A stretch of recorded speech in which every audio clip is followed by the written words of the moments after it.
Cauchy argument principle is an important result in complex analysis, which we will use in process control to determine the stability of closed-loop transfer functions using only information from the open loop. I'm going to simply be illustrating how complex systems behave using a GeoGebra diagram that I've created. I'll post a link to this diagram in the notes to the video.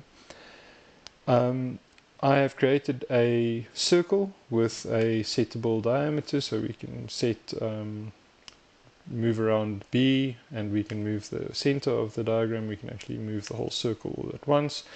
And S is defined to be a point along this curve. Now, I've defined G of S, this point over here, as shown in the formula over here, as a rational function with 3 zeros and 3 poles. The poles and zeros are spread around this diagram. We can also move them around. Notice that the first 2 zeros are a complex conjugate pair, and the first 2 poles as well.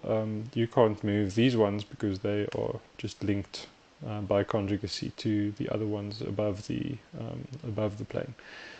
So G of S will sweep around this locus as S traverses this circle, and I've introduced a little animation effect here so that when S moves clockwise around the circle, we can see G of S moving, in this case, also clockwise around that circle.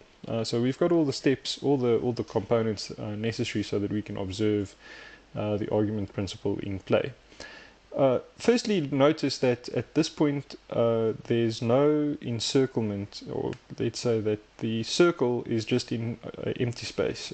The poles and the zeros all lie outside of the circle, and we can observe that the locus, which is swept by G of S, is also not encircling the origin. This is going to be quite important as we go along. Now, it's interesting to observe that if I place the circle around one of the zeros, so that's Z3, I'm not going to place it exactly on it so that you can see Z3. Notice that now, as S goes around this locus, G of S traverses around the origin as well. And it does so in such a way so that G of S moves in a similar direction. So in other words, G of S moves clockwise as S moves clockwise. If I enclose a pole with the shape, so now the circle is enclosing a pole, notice that again G of S is encircling the origin, the image of G of S, which is the name for this locus. But now the traversal is happening in the opposite direction. So let's see what happens if I encompass both a pole and a zero. And so now, let's make that a little bit easier to see. Notice now that our circle encloses P3 and Z3, but if we watch carefully, there is no encirclement of the origin. So G of S appears to sneakily avoid the origin, avoid going around the origin. And we can actually play around with this. I find this actually quite enthralling to play with these different effects. Notice that as I move the pole, at the point where the pole exits that curve, we go from having no encirclements, and then that image wraps around and actually starts encircling the origin. As I move away, and as Z, at the point at which Z3 exits the circle, G of S no longer encircles the origin. And so this is actually a general principle. So we can, for instance, say, let's take 2 poles and 2 zeros. Here we have 2 poles and 1 zero, and if you watch carefully now,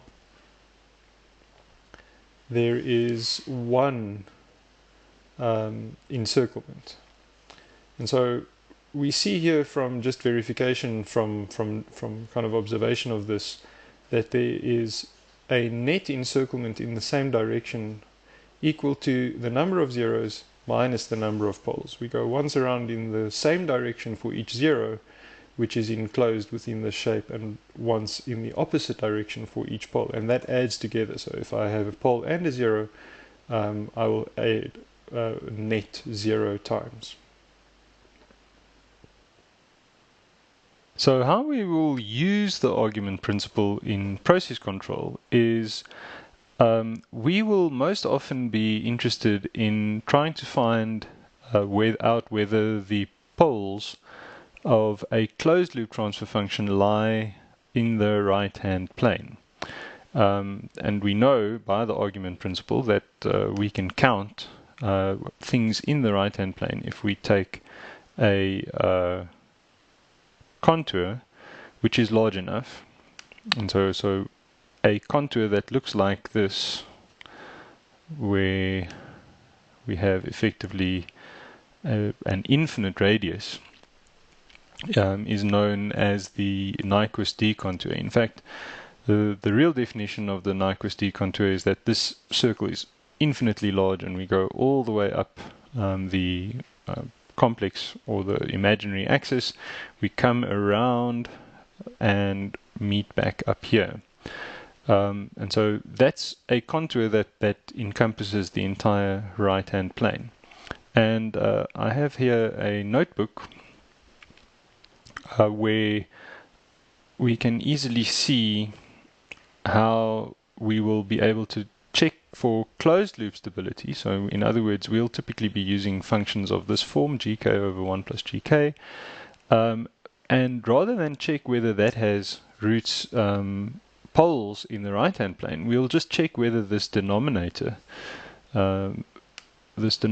here has roots in the right-hand plane. In other words, we will actually be counting the zeros of 1 plus gk.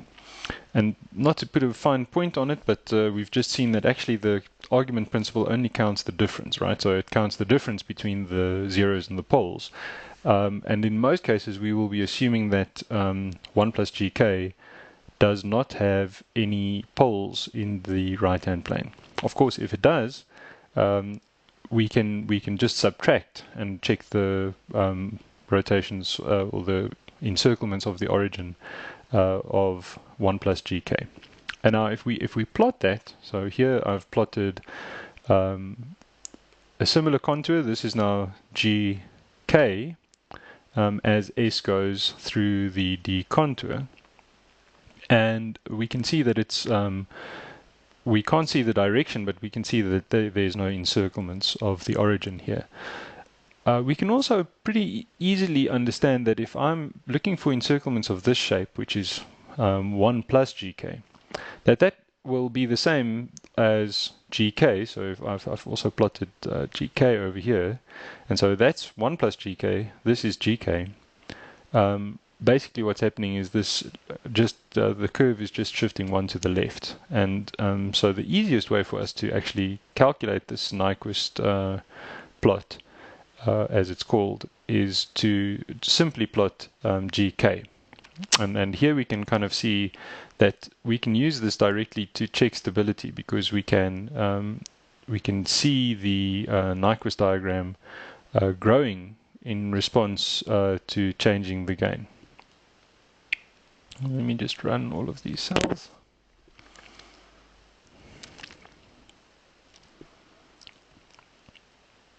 And so yeah, I'm just changing the value of k, and we can see that changing the value of k simply increases or decreases the shape, the size of that shape.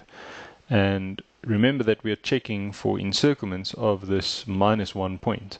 So this allows us very clearly to state this, the reduced Nyquist stability criterion, which is now from the argument principle. It follows from the argument principle that I illustrated before, but for this very specific contour, which includes the real or the imaginary line and this infinite distance away from the imaginary line, and we check whether there are encirclements of the -1 point. Now, Nyquist diagrams aren't easy to draw by hand. We can easily draw them using the computer, but if we're using the computer, we could have maybe calculated the roots by using the computer as well. One of the big uses for the Nyquist stability criteria is as the basis for what is known as the Bode stability criteria. And here I have drawn a Bode diagram which corresponds to this shape.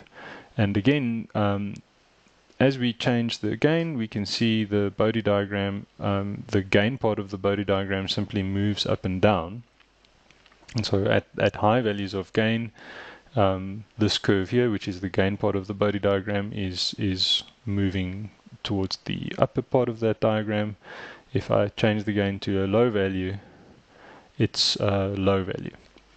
And the Bode criteria is based on the insight that as that curve wraps around, it will at some point, if it has any hope of encircling the -1 point, it will reach the negative real axis. And that will correspond with a phase of -180 degrees.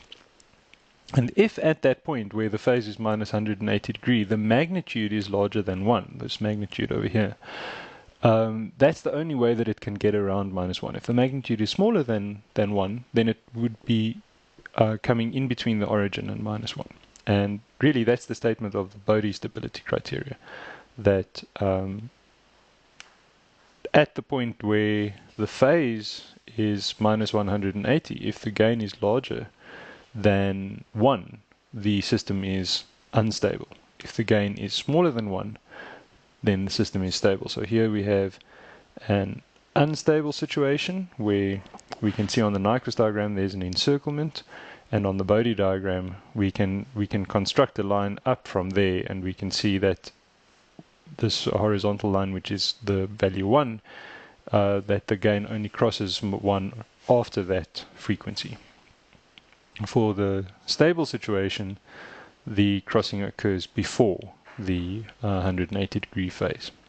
Now you can play around with these notebooks. I've got it all on GitHub and on GeoGebra's website. You can use the GeoGebra book or the notebook to gain some more familiarity with these concepts. But in practice, we're more normally going to use the Bode stability criteria.